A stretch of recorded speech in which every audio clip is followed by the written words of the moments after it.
Hello，大家好，歡迎收睇領養社工1分鐘，我係宇峰。上一集就分享到，有啲咩嘢嘅說話，我哋盡量避免同喪親者或者哀傷嘅人去講啦。咁今集咧就係想分享點樣去安慰一啲哀傷嘅人、喪親者，有5個簡單嘅方法，讓你成為最好嘅支持者。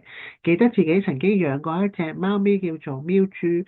咁佢就非常之有靈性嘅，好似識得聽你講啦，同你互動啦，同埋佢會自己去我哋人類嗰個廁所度咧去 poop 嘅，咁啊一隻非常可愛嘅貓咪。但係當佢離開嘅時候，其實係好哀傷啦，好難過啦。喺嗰個 moment 在我嚟講最重要嘅。唔係話一啲建議啊，或者係例如啊，不如你養過另一隻貓啦，去寄託啦。咁其實係唔係好啊？我當時最需要嘅嘢就係有一個人可以好好咁聆聽我嘅哀傷啦，聆聽我嘅難過啦，咁就已經係非常之足夠。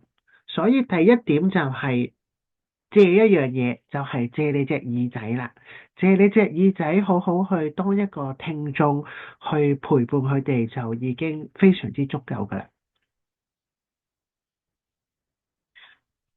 咁第二嘅就係擁抱嘅力量啦。咁我記得喺防癌會工作嘅時候，我就同一位靈性工作者 Mary 就一齊共事嘅。我哋成日會落病房啦，去 funeral 啦。我最記得佢好多時就會出於一個好真誠、好自然嘅一個擁抱俾喪親者。當阿 Mary 一攬住我記得係有一個女女啦，一攬住佢嘅時候就已經感動到喊咗出嚟。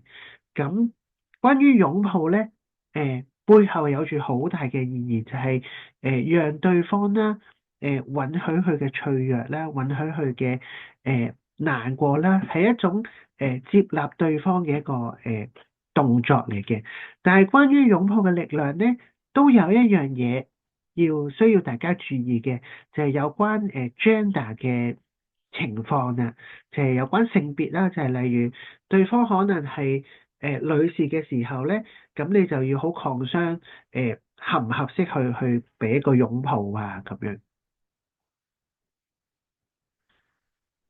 咁第三點咧就係實際行動嘅重要性，呢度可以分享一個我哋經常講嘅哀傷輔導嘅理論，叫做簡稱叫鐘擺理論啦。我哋有時最擔心咧就係佢完全喺復原模式嗰邊啦，即係可能 over function 嘅，或者係完全係呢一個哀傷嗰邊咧，咁我哋都擔心。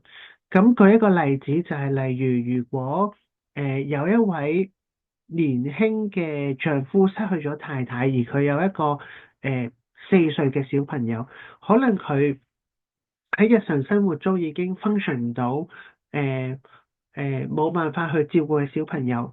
咁去到呢個情況咧，你可以具體地提出一啲幫助，例如啊，我幫你湊小朋友返學好唔好啊？如果可以，我幫你買埋餸啦咁樣。咁你可以主動係提出一啲嘅實質性可以幫忙嘅嘢。咁對於一啲已經可能哀傷到冇辦法好好咁日常生活啊 function 唔到嘅哀傷者咧，其實係一個好大嘅幫助嚟嘅。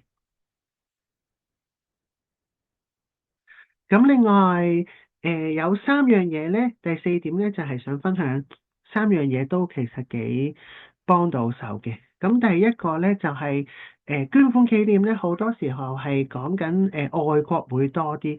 咁我自己經驗啦，就係我曾經同一位病人咧個關係好好啦，同家屬都好好。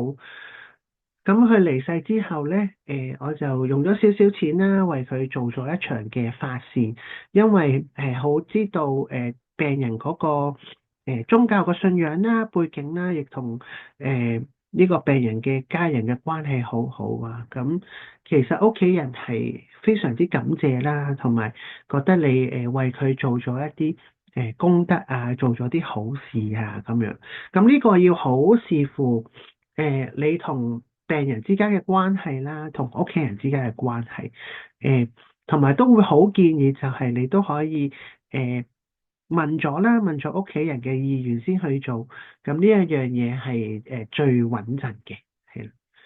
咁第二就係頭先就係提供一啲實質嘅幫助啦，例如我幫你手係攞啲衫落去洗啊，落去看翻乾啲衫啊，使唔使幫你買餸煮飯啊？咁呢啲都係實質嘅幫助。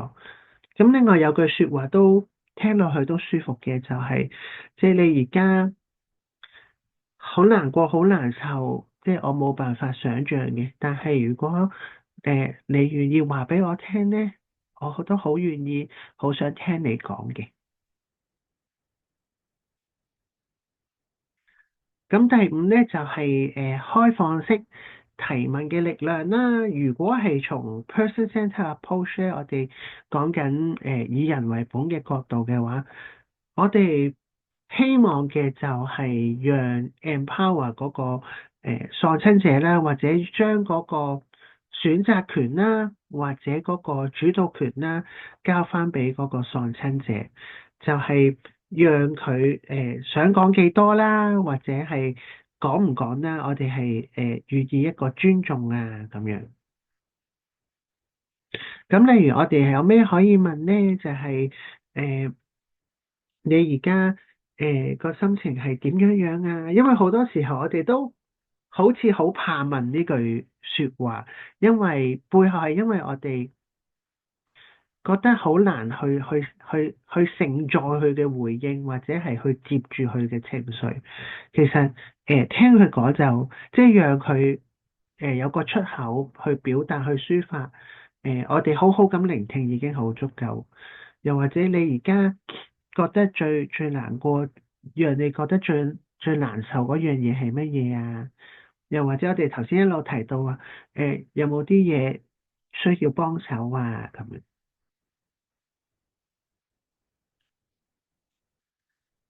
咁最後一點咧，就係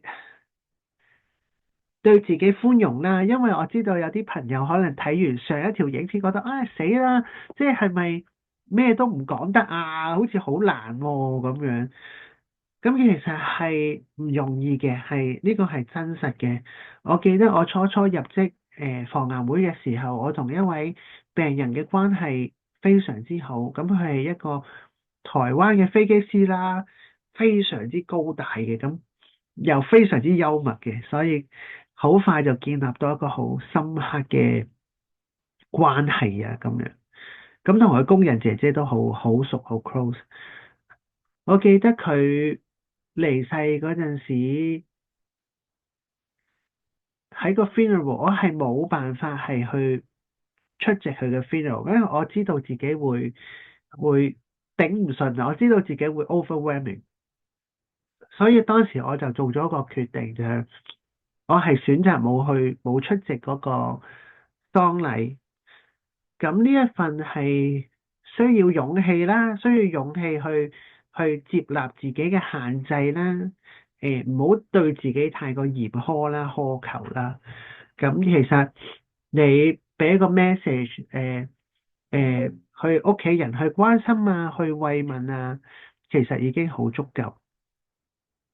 又或者大家睇完上一個影片，覺得啊死啦，我係真係講咗一啲好似唔係咁好嘅説話喎，可能會揞到對方，但係都唔緊要嘅，可能佢哋只係會有少少唔開心啦，會嬲少少啦咁樣，係啦，但係其實佢哋嚟緊仲要面對好多嘅挑戰啊，好多嘅困難啊，所以都讓大家去放心啊、安心啊，唔好太怪責自己，或者哎呀，即係覺得講得唔好，因為我哋始終每個人都有自己嘅限制啦，係啦，就算我喺生死嘅工作入邊好多年啦，其實我都會有我嘅限制啦，係啦，所以我哋係從每一次嘅經驗去學習，係啦，讓自己成長咧，亦都好好去祝福對方啊，咁樣。